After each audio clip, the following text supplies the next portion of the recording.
Recently, several of the young people that I pastor asked me a question in a theological group that we have on Thursdays. These are first generation individuals who did not grow up in the church culture and community of apostolic Pentecostalism.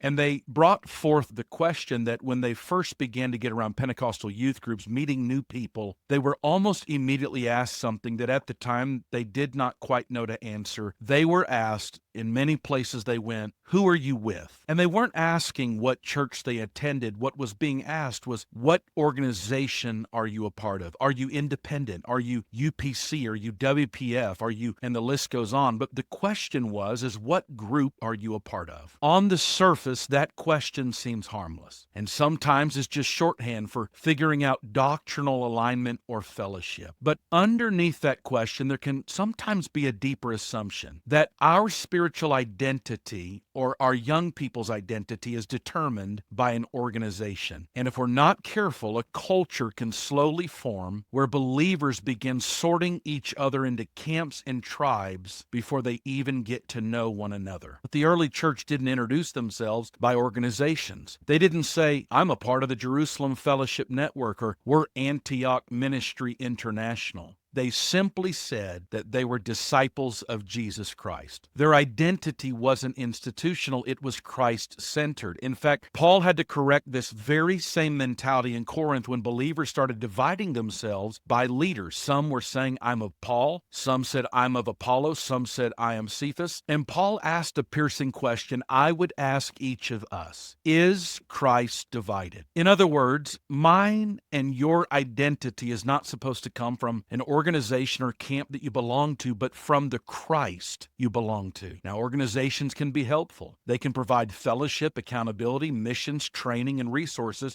and there's nothing inherently wrong with them. But when organizations become the primary badge of identity, something subtle happens. The church begins to shift from kingdom thinking to tribal thinking. And once tribal thinking sets in, people begin to evaluate each other by their association long before their character.